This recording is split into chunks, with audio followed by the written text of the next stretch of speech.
très impressionné par le taux de réussite de ce premier test du niveau du mandarin, de la langue chinoise. Parce que la langue chinoise est considérée comme une des langues les plus difficiles du monde. Mais au Congo, je crois, pour le premier test, 75% des candidats ont réussi le test. C'est vraiment une note exceptionnelle.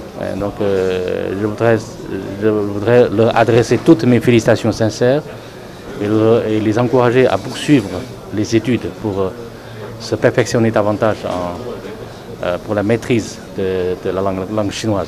La langue chinoise, comme je le disais tout à l'heure dans mon discours, c'est une langue qui permet à ceux qui l'apprennent de maîtriser à la fois le passé et de se mieux projeter dans l'avenir, puisque la langue chinoise incarne une des plus anciennes civilisations humaines, mais aussi elle est une langue utilisée en Chine et dans beaucoup de pays du monde, dans les affaires, dans les échanges humains.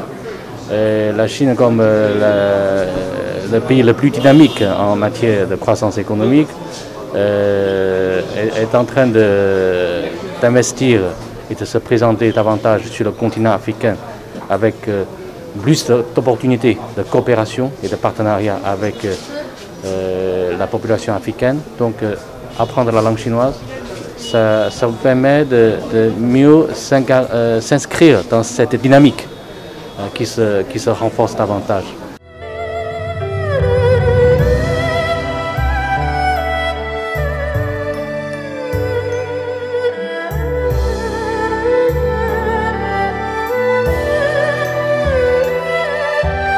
Je suis contente d'avoir fait des efforts pour réussir. C'était un test. Je n'ai pas suivi un cours, j'étais juste venu passer les tests pour évaluer mes compétences dans la langue chinoise. Oui. Je suis fier de ce que j'ai pu réaliser. Ce n'est pas facile. D'ailleurs, beaucoup disent que la langue chinoise est parmi les langues les plus difficiles à apprendre. Et ce test m'a permis aussi de me découvrir, de voir ce que j'ai pu réaliser et ce qui me reste à faire dans la langue.